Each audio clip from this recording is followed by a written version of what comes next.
Hi, today I'm gonna be filming my September wrap-up video. I didn't read much in September, as you know, expected, because I did have an event later in the month, which went well. I still haven't uploaded my vlog of that event, but stay tuned. I don't know if I'll have a lot of time to edit it, but I'll definitely try my best.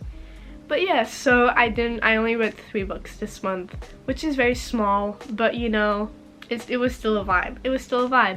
And I did try and like get started on I think 2 other books, but I wasn't able to finish them. I also mentioned those because just to talk about them and how those are going. But yes, first I also want to mention the little book reviewings I'm wearing. I made these myself. They are available on my Etsy shop. You can choose any of the covers that you wish. I already have a couple of them prepared. I'll update the listing with all of the new covers I already own, and then you can also make your custom covers. You can also make manga covers or anything like that, and then you can also mix and match. Like for example, this one is Ninth House and then the other one could be Hellbent if you wish. And yes, you can also pick the color of the hooks and everything. So yes, if you're interested in these, I will leave a link to my Etsy shop down below. The first book I read in September was Cursed Crowns by Catherine Doyle and Catherine Weber. This was a buddy read with Kenzie, and we had a lot of fun. I think I preferred this one over the first one. I prefer a sequel to the first installment. What is happening? I'm not used to that. I'm used to liking the first installment more than the second book. Usually it's the third book that I prefer, and the second one kind of falls flat for me. But this time, the second one, actually, I think I preferred that one way more than Twin Crowns, surprisingly enough. I think I've talked about Twin Crowns a lot already on my channel. I've talked about it in my wrap-up video of August. I've also talked about it in my September TBR video, where I showed this book, I believe. And yes, if you don't know what Twin Crowns is about, it's about these twin sisters that were separated at birth. One was taken in by witches, by her family of witches, and the other one was raised at the palace where she was raised to be a princess. And the other one, the one raised by witches, was very well aware that she had a twin sister. Meanwhile, the princess had no idea about her witch twin sister. That is because Ren, the one raised by witches, was raised and trained by witches to one day take over a twin sister Rose's throne, to get the kingdom back to, you know, a kinder place for the witches, because they were thrown out. A bunch of them were executed, you know, witch trials, burning at the stake type of stuff. And you kind of follow them both on a journey while you follow Rose on a journey, figuring out that she's also a witch, figuring out what her powers are, accepting that witches aren't these evil crones that she grew up thinking they were. Meanwhile, Ren is undercover as her sister in the palace, trying to get things to go smoothly until her coronation, but she figures out that her coronation might not go as she had originally planned because of the king's breath, who pretty much wants to keep the throne to himself and ship Rose away with a husband far, far away. And this is a continuation of that. I'm not gonna say much about what happens in Cursed Crowns because it is a spoiler for the ending of Twin Crowns. But yes, I highly recommend this series. I thought this was a duology. I had no idea this was a trilogy. So now I'm left here waiting for the 3rd book to come out. I think it comes out next year, hopefully. But yes, I said this in my wrap-up video where I mentioned Twin Crowns, but I very much believe that this series is great for people who want to get into YA fantasy or new adult fantasy or just fantasy in general, because I love this series, but at the same time, the like magic system and world building isn't that convoluted. It's not that complicated, so it's very much plot driven and character driven. Meanwhile, the magic and world and all of that is very, very simple and kind of like just is an accessory to the story, while also being at its center in a way. I hope I'm explaining that correctly, but yes, if you're looking for a series that isn't too complex about magic and like all of that, because I know a lot of fantasy series are heavily on like the world building and on the magic system, and it kind of slows down the story a lot for people who aren't used to that. This series is perfect for that because it doesn't touch on like the magic and the world that much or like that deeply. Like you get the backstory of the witches, you get the backstory of the kingdom and all of that, and that's kind of it, and then you kind of learn as you go, and it's not that difficult to understand. Next is A Question of Holmes by Brittany Caballero, which is the last book in the Charlotte Holmes series. I'm very sad. If you don't know, A Study in Charlotte is one of my favorite series of all time. I've reread A Study in Charlotte twice, and I only read the other books once, but I will definitely plan on rereading the series regularly because it owns my entire heart and soul and body and everything in between. I love the series so much, and it is so underrated, and I'm so happy that with like, because I do have fan art of Charlotte and Jamie, who are the two main characters, and someone asked because they like the like character style of like what they look like, and I was like, well, it's this really cute series about the Sherlock Holmes and John Watson descendants in modern day as teenagers, where they solve crimes and everything. And she was like, oh, can you like show me the cover? And then she took a picture of the cover, and so I just convinced someone else to read it, and I was so fucking happy. I hate the fact that this series is so underrated. I don't know if at some point it had a like, you know, a lot more people reading it. Maybe I just found it a little later because I wasn't like, when I first read A Study in Charlotte, I wasn't really on BookTube. I think I found it on Amazon as a recommendation. But yes, and it has been my favorite series ever since I read the first book 4 years ago. I don't remember exactly, but I read it a while back, and I think it was more than 4 years ago. I think 4 years ago I reread it for the first time. I don't remember when the first time I read it. I wasn't even on BookTube at the time. I wasn't even on Bookstagram at the time. That was maybe even 5 or 6 years ago. I have no idea, but yes. So yeah, like I mentioned, this series is about Charlotte Holmes and Jamie Watson, who are the descendants of Sherlock and John Watson, and you follow them as they solve their own crimes. And I love how it is literally just a perfect mix of the like mystery and like dark academia aspect of it, while also being very character driven. I like Charlotte's arc throughout the books is one of my favorites because she goes from this girl who was, you know, very much violated, trigger warnings for especially the first book, you know, kind of being like secluded and very much kept to herself, to, you know, because to realizing that the only reason why to realizing that when she is with Jamie that she hurts him a lot, to then, you know, being apart from him for like a year, and then kind of learning how to do things on her own and be a better person for him as well, and kind of looking at herself to make sure that she doesn't hurt him unintentionally again by, you know, just being reckless and, you know, not really thinking things through properly, but also dealing with her own trauma, like family trauma and like past traumas in general, to basically in this one realizing that she is very happy with Jamie, but she needs to find herself a lot more, because beyond of just the Holmes name, and I absolutely love it. I love it.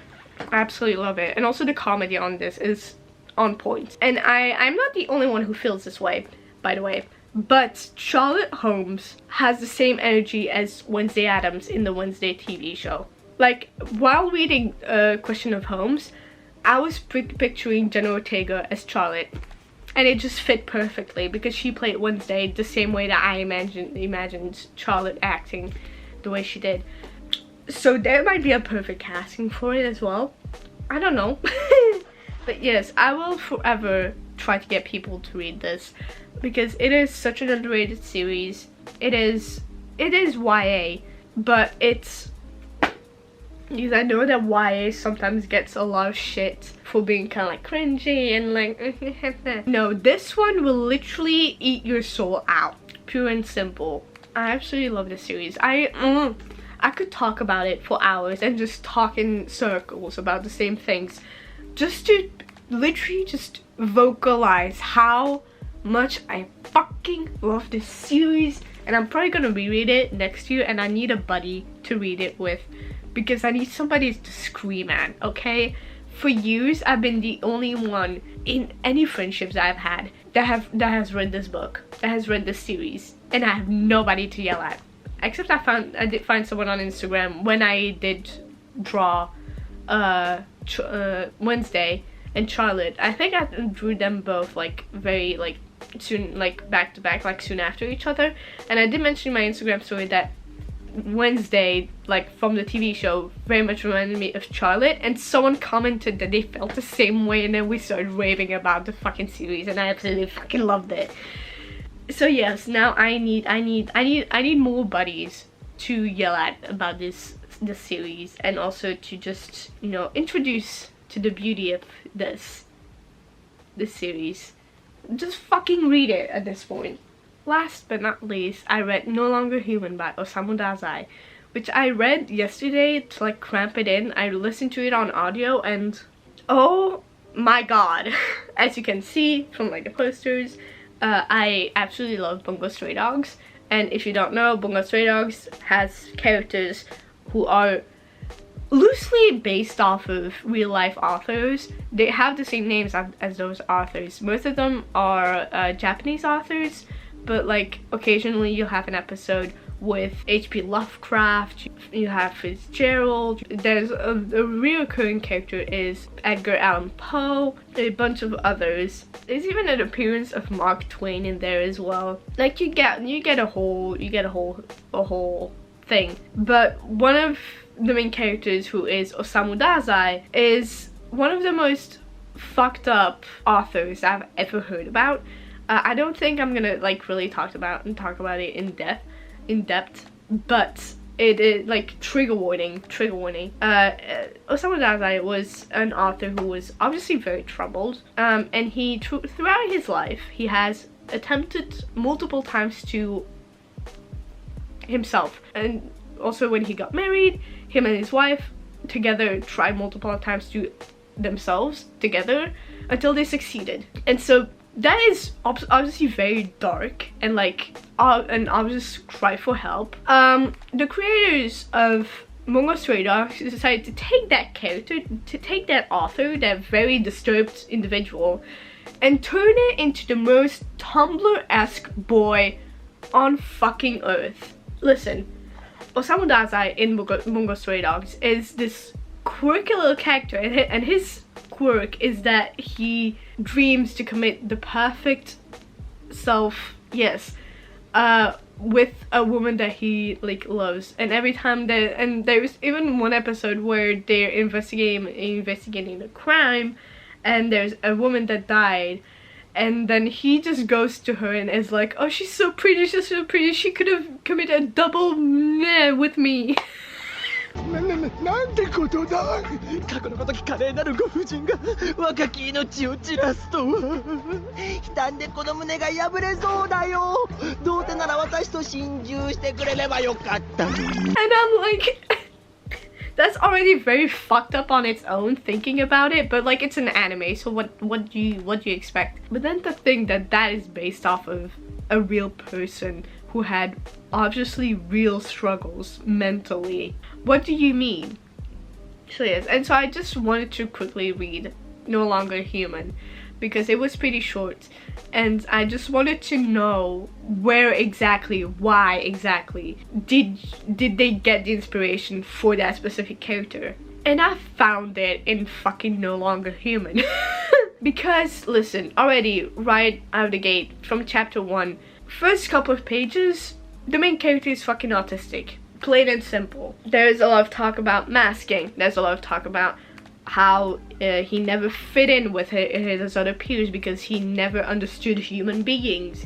And so because of like the way he saw the people act and communicate and how they, you know, were just in general in day-to-day life, he never saw himself as any of those other individuals. So he's like, I'm not like other humans, like always referring to other people as humans and pretty much referring to himself as not entirely human, which is very sad, but I can relate to that, being autistic. But then, you know, we go from that to, I laughed at this part because it's so unhinged. We go from, because like I mentioned, the masking, this main character like masks themselves a lot as like this class clown annoying shit all of the time in school, in like when he was as far back as when he was a kid, and at some point there was another kid at the school who was like, I know you faked that, like he tried to act like a clown and to make everybody laugh, and then there's this one kid who doesn't laugh and he's like, I know you faked that, and so then he immediately goes straight to, I need to kill this person. Beg your fucking pardon. But yes, and just the way it was described of this character, you know, masking as kind of like this jokester and like, you know, always cracking jokes and being very clumsy and being, you know, like a fucking clown. Like he literally called himself, like when he was masking, like being the clown. That is like what he referred to as him masking, being the clown. And the whole time he was being the clown, I could picture perfectly clear Osamu fucking Dazai. And it's very sad. Like the story, like I'm obviously going to mention that the main character is very much misogynistic. Like a lot of the things, like I think it also correlates to like the autism, but like where the people he understood the less were the women, and like it also referred to prostitutes as kind of like stupid people, like lesser than human, you know, the usual shit. I think it's a very interesting book, and I really think I think because I only listened to it on audio, I definitely think I'm gonna buy it physically and reread it, and also have it annotated. And that's why I'm not gonna say too much now, just like what I do remember, because I really want to make a video specifically about that, because it's by far it's very strange that I have to say this, but it's one of my favorite books that I've read so far. It's very strange, but ever since I finished it, I kept thinking about it, and like I keep thinking about it. And if you take away like the misogynistic parts, which isn't like the whole book, but yeah, like once in a while you do have like a little paragraph about women and how, you know, kind of like being derogatory towards them. But the whole thing very much made me think of like, because this is early 1900s, like 1930s, something like that, in Japan. So obviously autism diagnoses were practically non-existent at the time. I don't even think in like America or something like that they had anything like that. And I think the first person that was ever diagnosed as autistic recently just died. So it's really not that long ago that they, you know, knew what autism was. So forget about the 1930s. And so I think that back then, you know, not really being able to know that you are actually human and all of that, and that just the way that you feel that you're not human is not your fault and all that. But I think it's a great look back at how things were treated back in the day, especially in Japan, because there was obviously the first time the main character tried to attempt to himself was by drowning with a woman that he loved, and he actually loved her. She did die, he did not. The answer to that, instead of, you know, getting him help, was arresting him for making someone kill themselves. Like he was arrested for for the suicide of the one that he loved.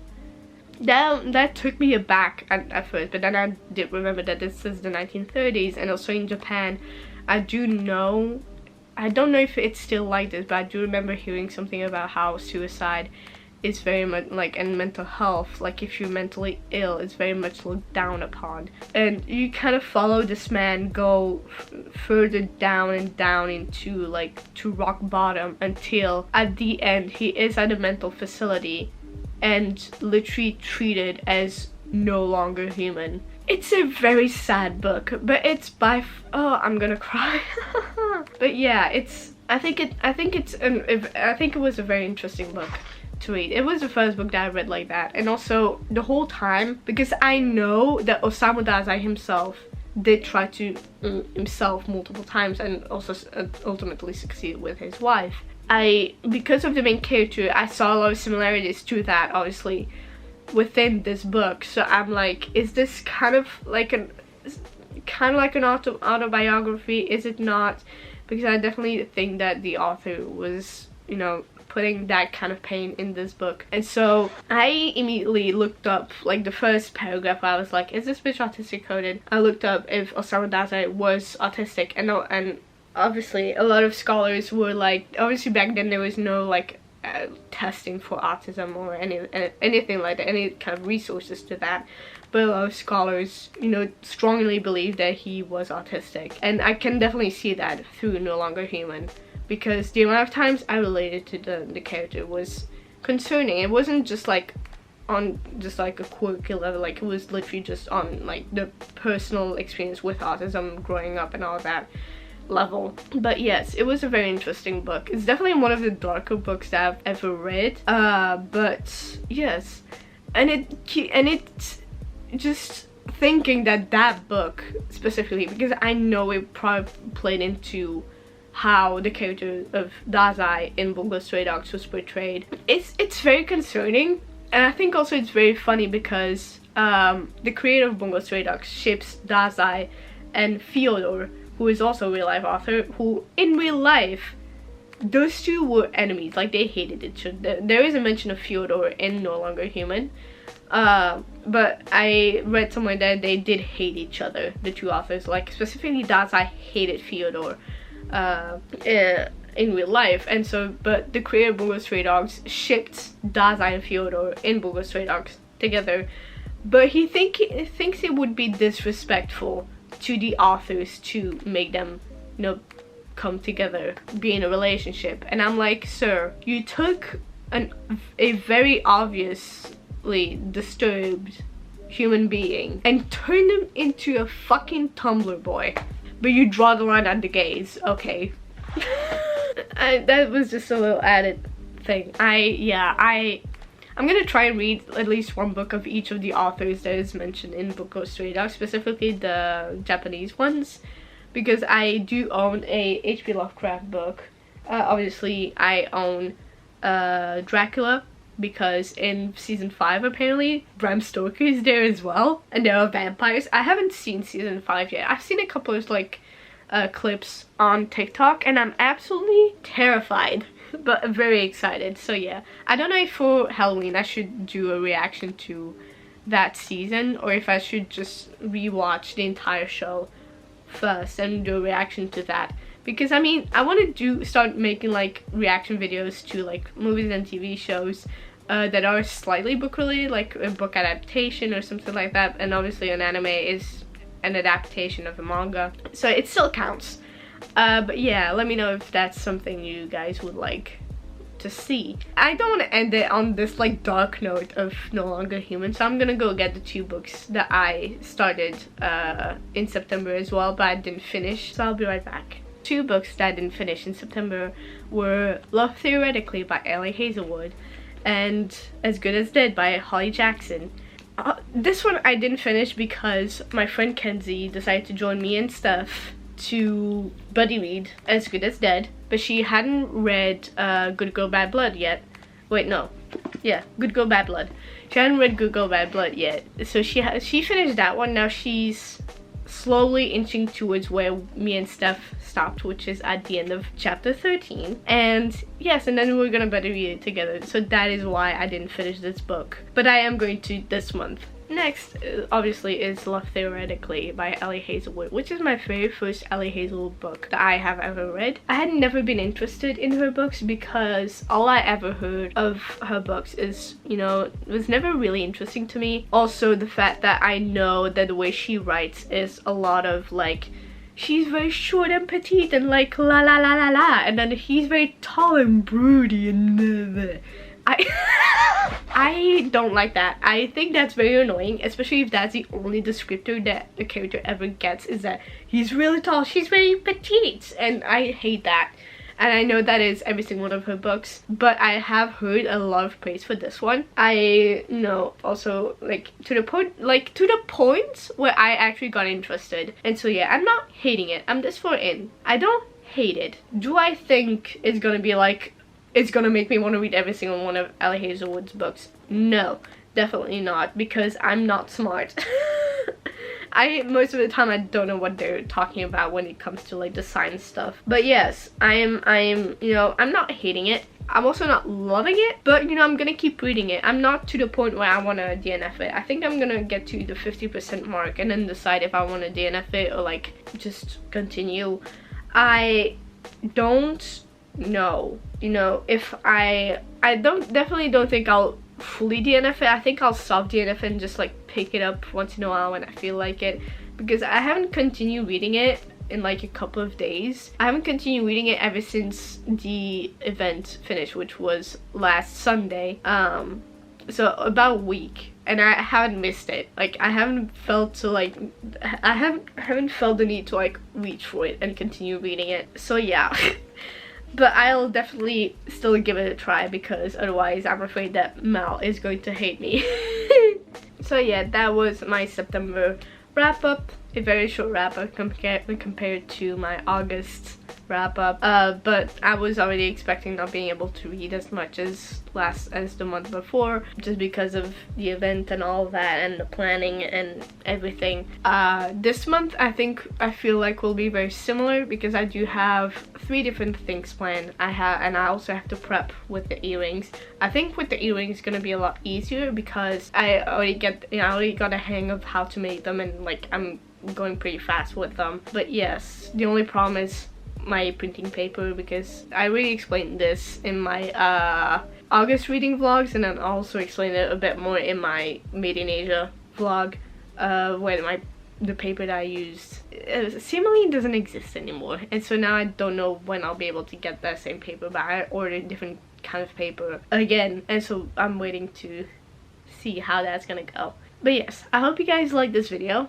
If you did, leave a like, and maybe also consider subscribing, because it helps a lot. I'll also leave my Etsy shop down below. I'll also leave Steph's channel down below, and Kenzie's Etsy shop down below as well. And I'll see you guys in the next video. Bye!